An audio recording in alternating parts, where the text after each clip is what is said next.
Thank you for staying. Now, the Ghana Registered Nurses and Midwives Association has advised government not to carry out its planned recruitment of 27,000 unemployed nurses onto the Nation Builders Corps program, NABCO. Now, President of the association, Dr. Kweku Asante-Krobia, said if government recruits the unemployed nurses, it would be met with resistance. He was speaking at the third Dr. Dosi Akise's public lecture in Accra.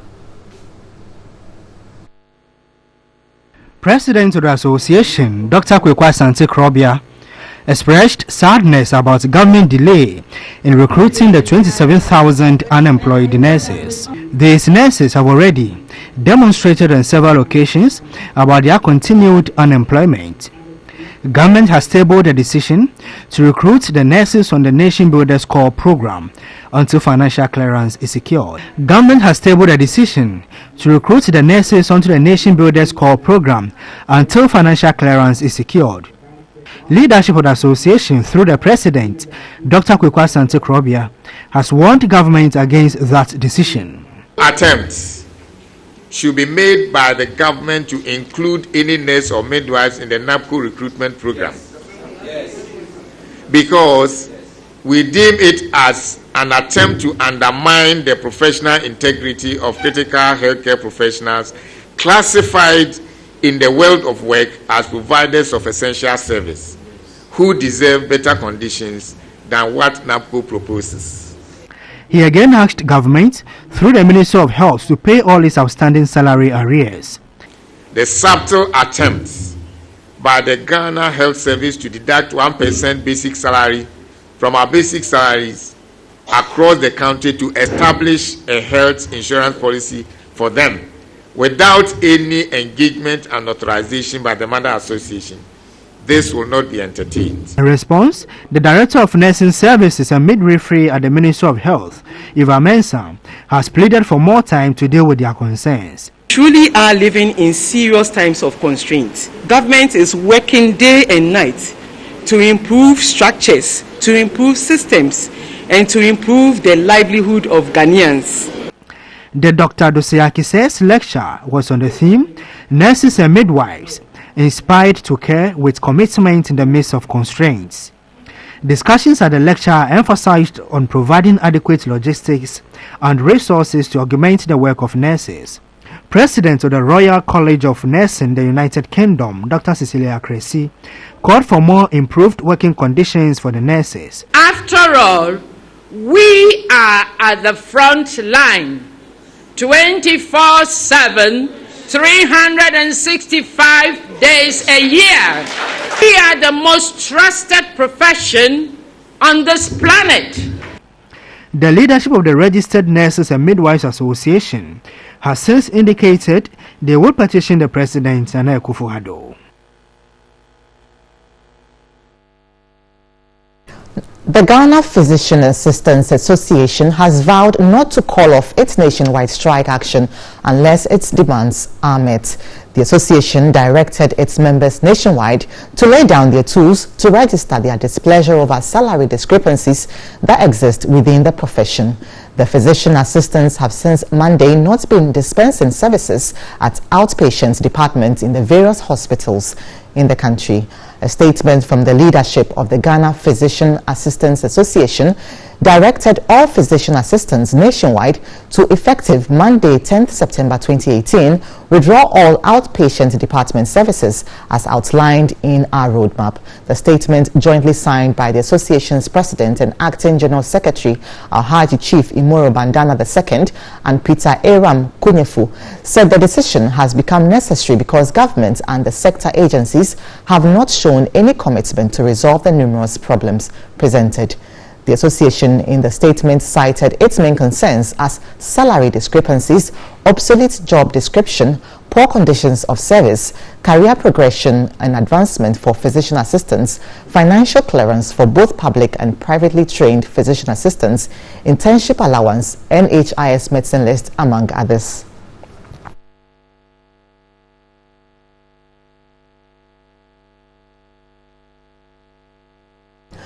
Now let's go on to the phone lines and speak with the president of the Physicians Assistants, Alhaji Chief Imoro Bandana II. Good afternoon to you, Alhaji. It's been 5 days since your strike. Have you heard from government? Hello. Hello, good afternoon to you. Yes. Fine. So it's been 5 days since you began your strike action. Have you heard from government?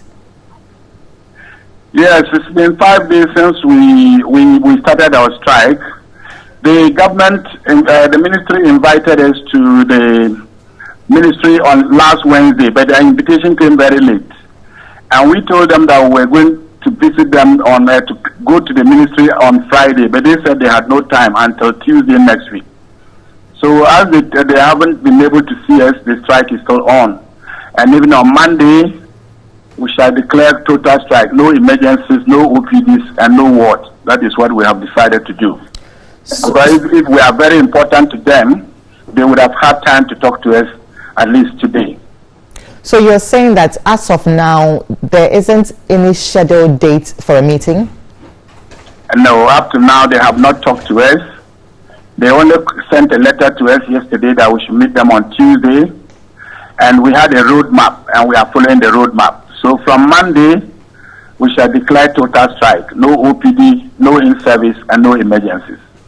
And we are charging all charge institutions, Ghana Health Service institutions, and all interns to join us, because this is the time we should fight for our faith. Because if you have seen what we have enumerated, none of this has been happening for the past. Let's take it for the past 3 years. We have been following them. Nothing has happened to them, to us. We have never taken the pains to listen to us at all. Are you not worried that patients have to suffer this fate because government is not been very proactive in this case? Yes, we can say that. You are not a little bit. You are not very clear, but I can say that since we started the strike, they have not. They only said we should come, and when we said we couldn't go, up to now, they are saying we should come on Tuesday. That is why we are still continuing. I'm asking that, don't you think it's unfair to patients for them to go through this fate? The question, I'm not hearing your question. I'm saying that, don't you think that it's unfair to patients to have to go through this? Yes, it is unfair, but we have also been treated unfairly. Look at the number of years we've sacrificed to be taking care of the people in the country. And up till now, the ministry doesn't see our importance in the Ghana Health Service, and for that matter, the ministry, and for that matter, the Ghana Health Service. They should also see that we are at least seeing about 70% of the population of Ghana, and whatever we ask for, we are not asking for money, but we are asking them to do what we think should be done for us. When you finish school and you don't progress, what is your use in Ghana?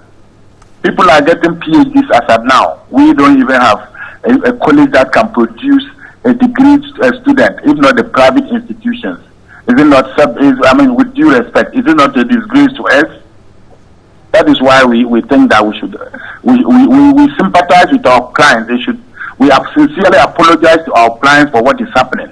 But if the government knows that, or if the ministry knows that what they are doing to us is unfair, then they should come out and do something and solve this problem once and for all. Because I think that they don't see the importance of Ghana physician assistants in the system. That's why I want them to see our importance. We sincerely apologize to our clients for what is happening. Well, thank you very much for your time this afternoon, Haji. Now, let's move on to the electoral commissions and issues coming out from there and would register. Ahead of the referendum, the country would be zoned into two for the purposes of this exercise. Zone 1 will affect areas carved out for the referendum and will be held in 47 districts in the proposed 6 regions. Zone 2 will comprise the non-affected areas. The limited voter registration exercise will be done online through the Commission's Voter Management System, the VMS. The registration will take place in the 47 district offices of the Electoral Commission carved out for the referendum. The registration exercise will take place from Sunday the 16th of September 2018 to Tuesday the 25th of September 2018 and will be held between the hours of 7 a.m. and 6 p.m. each day, including Saturdays and Sundays. There will be an hour break at midday. Applicants are required to satisfy the criteria for eligibility as set out in CI 91, Public Education's Regulation 2016, Regulation 1.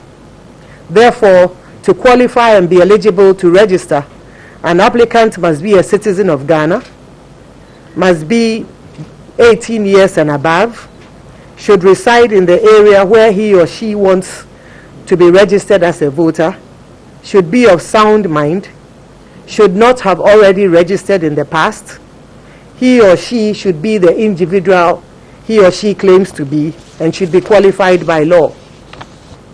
Political parties are interested parties in the registration exercise and must therefore observe the following.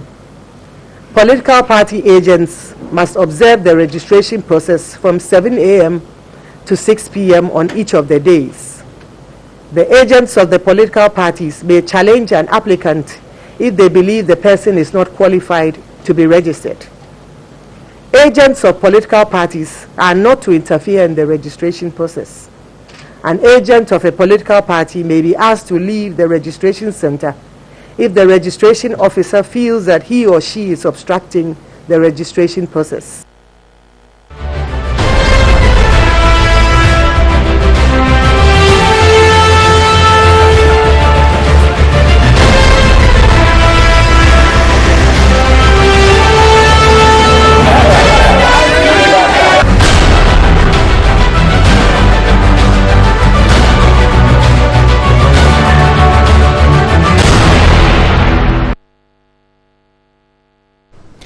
Torrential rains, which lasted barely an hour, have submerged homes and displaced many in Koforidua in the eastern regional capital. The heavy rains forced many residents to abandon their homes for fear of being drowned. The rains at worst hit areas like Abewa Nkwanta, Nsukka, Koforidua Zongo, Ifijiase and Abewa Nkwanta. Residents were seen salvaging their household appliances and other property. The floods have also taken over the main streets, causing heavy traffic. And some drivers who are unable or who were unable to drive through the flood tend to use alternative routes. The flooding are worsened by choked gutters, which has blocked the flow of water. School children are either lifted or made to board big vehicles before they could go to their destinations.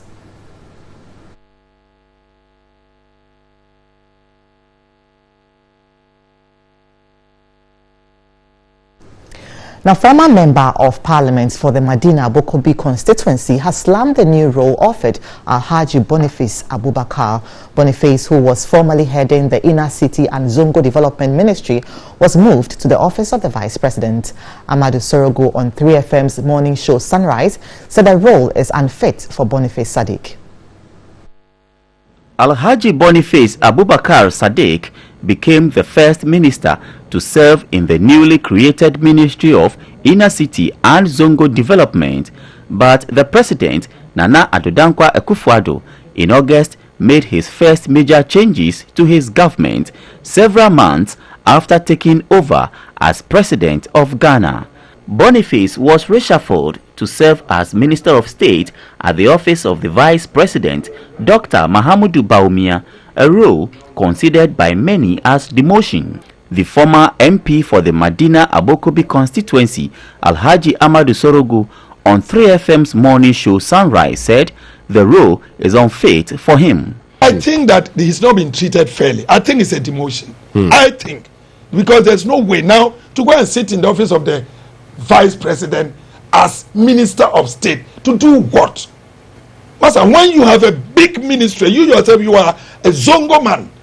Zongo ministry.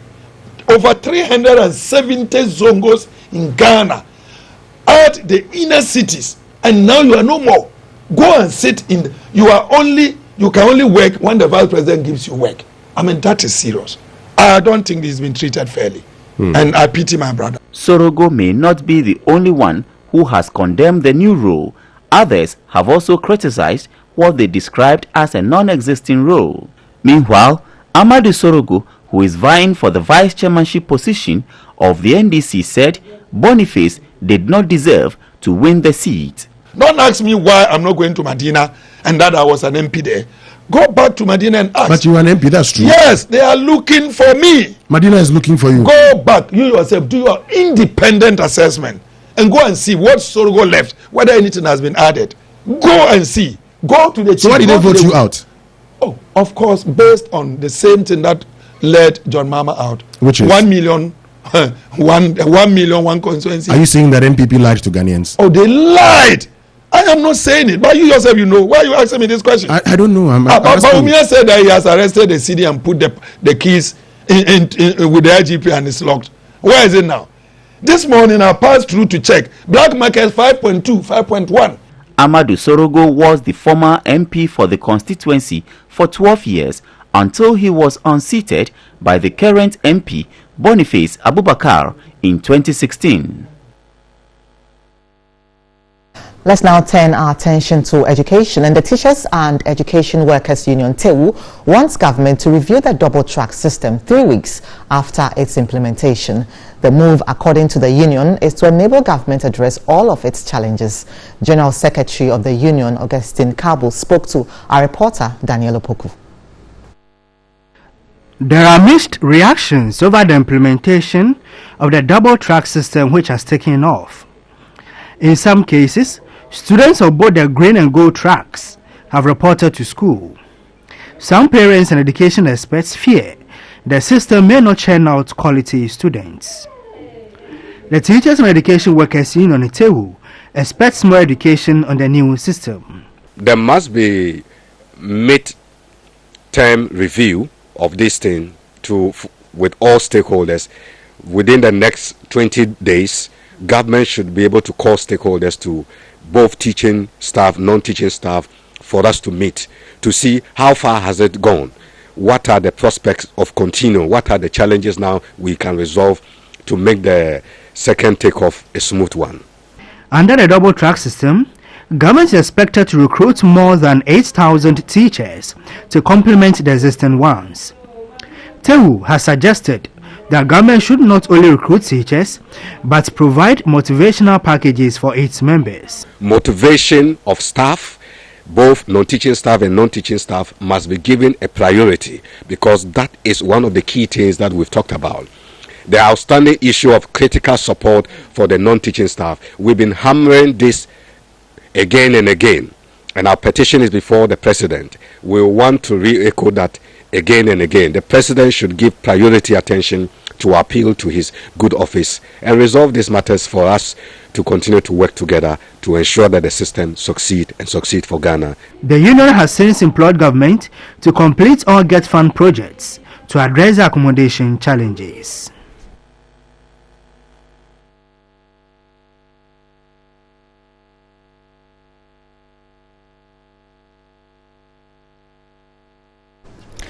Now, President Nana Addo Dankwa Akufo-Addo has begun a 4-day working visit to the central region.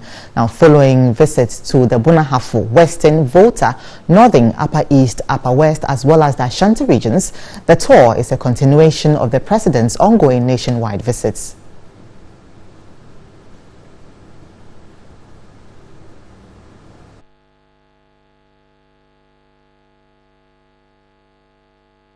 Central Regional Tour will see the President visit the Commander Edna Eguafo Ibrahim Cape Coast, Gomwa West, Mfantsiman, Agona West and the Futu constituencies. Beginning with a Durbar of chiefs and people of the Commander traditional area, President Akufo-Addo will pay a familiarization visit to the Commander Sugar Factory and inspect and commission the Peterfield Citrus Factory, also in Commander, under the One District, One Factory initiative. The President will also cut the sod for the establishment of a tourism enclave redevelopment scheme in Elmina. As part of its activities in the region, he will inspect a 300-acre sweet potato farm under the One District, One Factory initiative at Gomwa Bewaji and commission a 20-megawatt solar farm at Onyaji in the Gomwa West constituency. The visit will also include interactions with chiefs and religious leaders in Apam, Mankisim, Inyakrum and Agona Swedru. In Winneba, President Akufo-Addo will be the special guest of honor at the investiture and induction ceremony of the 4th Vice-Chancellor of the University of Education and also commission the largest lecture theatre in Ghana. The president will end the tour on Monday, August 17, 2018. Now on to our MTN video report for today, and our citizen journalist Bashir Mohammed Salis reports on a flooded bridge due to torrential rains at Wa in the Upper West region.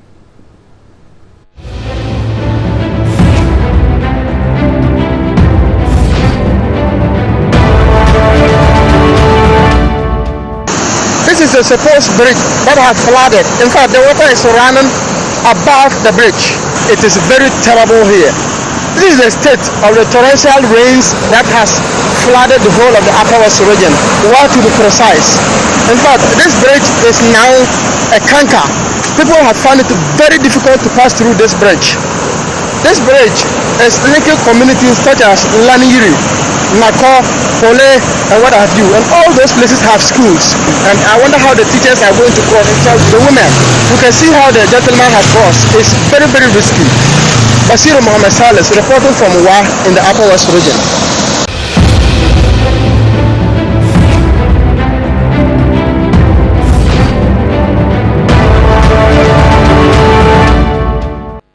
Bashir, thank you very much for that report. Now you can also send your reports via our WhatsApp platform 055 1433 044. This is Media Live on TV3. We'll be back with business after the break.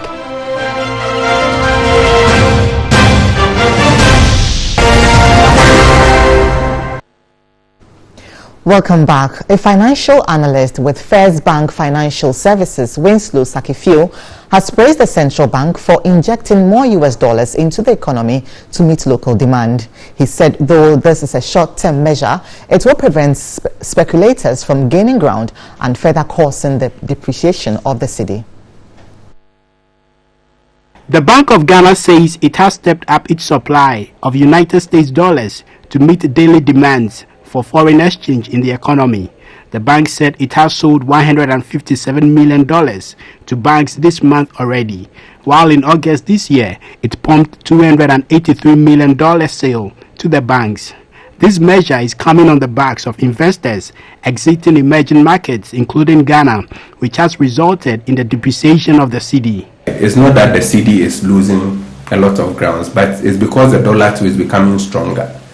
Now, interest rates in the US are higher, and so investors are moving their money into the US. So if you have foreign investors here, they want to move their money out, they will change their cedi into dollars to move it out, which will strengthen the dollar more.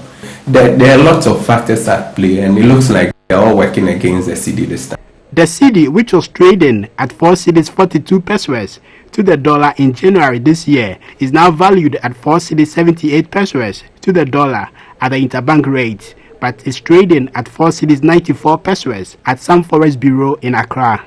When the cedi start depreciating at this fast rate, then you get speculators, people who want to make gains on the cedi coming in.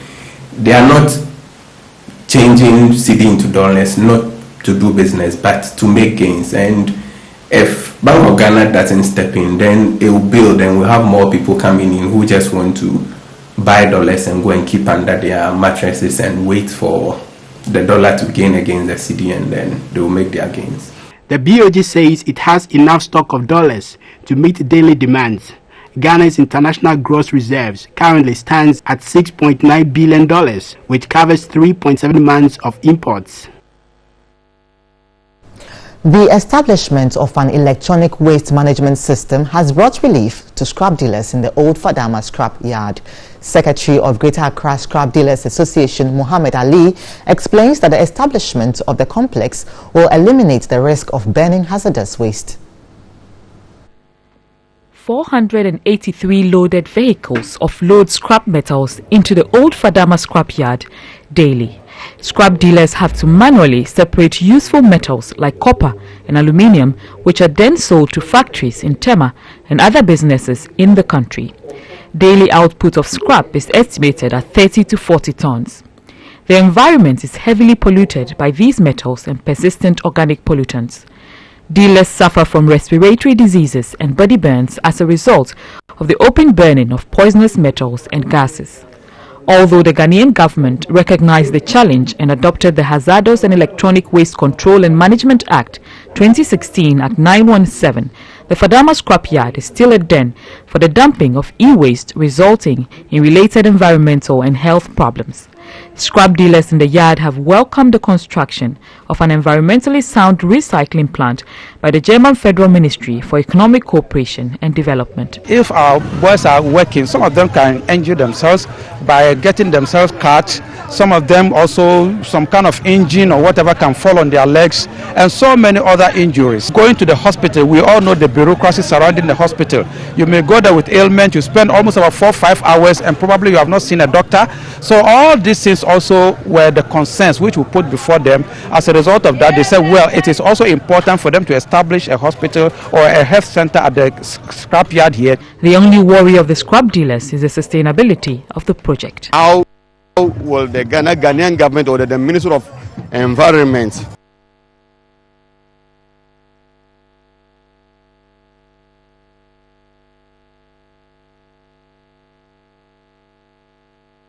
will be able to sustain this e-waste program for us, so that maybe when the Germans left, it won't be abandoned.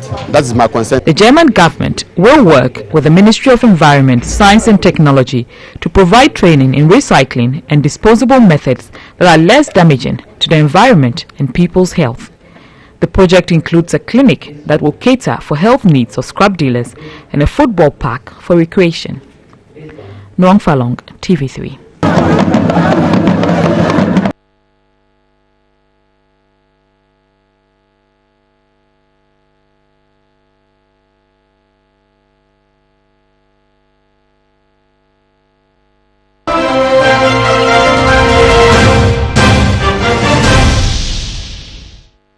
Welcome back. Over 3,000 Ghanaians are expected to gain employment as government cuts swords to commence the construction of B5 Manufacturing Steel Plant Company as part of the One District, One Factory policy. The $80 million project at Latbleku in the Ningo Pram district covers 377 acres. The project is expected to be completed by December 2019. The factory will produce about 15,000 tons of steel annually. This will make it the biggest steel manufacturing company in West Africa. The project is also seen by government as one of the interventions that will reduce unemployment drastically. The Deputy Minister for Trade and Industry, Carlos Kingsley Ahenkra, urged traditional leaders in the country to put behind all land litigation issues to enhance smooth and successful acquisition for investors in their areas. The Deputy Minister appealed to the management of the B5 Plus company to consider the indigents of Ningo Pram in the recruitment of staff, since the project is targeted at tackling the unemployment rate in the district. I believe that this company has come to stay. Indeed, government is prepared to do anything and everything I understand to make them succeed. We are planning sending electricity to the place, and in a very short while you're going to see the whole place light up. The Deputy Minister for Lands and Natural Resources, Barbara Oteng Jesse, also indicated that government is committed to support all local and foreign industries to boost the economy. The Chief Executive Officer of B5 Plus Limited, Mukesh Takwani, said the company will produce iron steel in large tonnages for both local and foreign demand. He also commended the President of Ghana, Nana Addo Dankwa Akufo-Addo, for his flagship policy, One District, One Factory. I've been joined in the studio by MP for Ningo Pram Sam George, and we'll be having a little chat about the company that is being located in his constituency. Good afternoon to you, Sam. Good afternoon, Ifyo. You must be excited about the project taking off in your constituency. Let me say very good afternoon to our viewers and say that this project is one that is long overdue. It's a project that was conceptualized in the later part of 2015. And they actually commenced the processes for this in 2016. I'm pretty surprised to see it being touted as a One District, One Factory project. Why is that? Because it's not. Why is it not? Because if you know I'm sure you do know that the One District, One Factory is also for existing companies and not just new companies. No, I mean, you don't take a project that has been on the cards for God knows how long and then tell us that this is a One District, One Factory project. In the early parts of this year, and I can show to you on my phone messages from the MD of B5 Plus, where the reason why this project is now taking off was land litigation. B5 Plus bought the land from a company called Green Hill. Green Hill had previously bought the land from the family, the Lakpeleku family, and there was litigation on the land. And so the company reached out to me early this year to help resolve the land issue, which we did. I'm challenging government, and it's on record. This morning I've been on another radio station with the PRO of the One District, One Factory Secretariat, who has admitted that government has not contributed 1 peso to this factory, and that all government is seeking to do is to see what incentives they can give them after they've constructed. Then there was before this launch, I mean, there was nothing feasible on the ground, so government has the right to claim, because now it's going to take off. It's going to last till about what, 2019. So government has the right to claim that this is One District. What has government done? The issue, the financing, the $80 million is not conversation be around. I mean, the jobs is going to bring, the benefits of all, and not that it is One District or it's not One District, One Factory. Shouldn't it be so? I and the NDC did not raise the issue of One District, One Factory. It is a government that is struggling for recognition because it is failing spectacularly that has introduced that here. I am interested, and why I got involved with B5 Plus as Member of Parliament was because of the potential of jobs it will create in my constituency. Shouldn't that be the conversation that we should be having around this, and not that it's a One District, One Factory or not? This suggestion should be made to the government, not to me. I haven't introduced One District, One Factory. But you can change that rhetoric. You can decide that you want to be talking. I have a duty to set the record straight and put a lying government in check. That is my responsibility, and that's what I'm doing here. What I'm doing here is saying to you that government is lying, government is being untruthful when they say this is a One District, One Factory, and it's on record. The PRO, Mr. Prince, this morning on NIT FM admitted that government has not contributed 1 cedi to this project. They are looking to see if they can give tax incentives. Those tax incentives he speaks about are already available under the Ghana Free Zones Act. So you don't see what government is doing here. This is a government that is failing spectacularly in all of its promises and is clutching to straws. You see private, and I asked the question, you said One District, One Factory. In 4 weeks, this is the second factory that government is cutting salt for in my constituency. 3 weeks ago, they cut salt for a tin tomato factory, which is again another private Chinese investment. So if you say One District, One Factory, in One District now you are building 2. Is it One District, 2 factories now? Sam, we thank you very much. We thank you very much for joining us in the studio for this discussion. Now,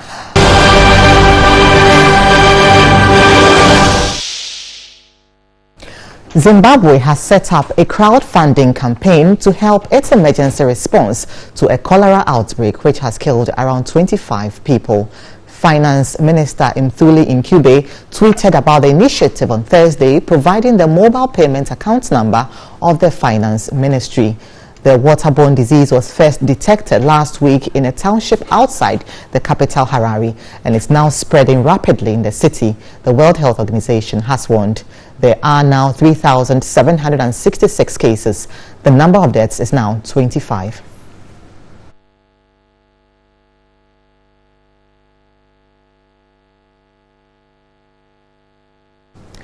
A dangerous storm is expected to land shortly in the U.S. East Coast, where it has already brought flooding and destructive gales. Hurricane Florence, parking winds of up to 150 kilometers per hour, is first due to hit North Carolina.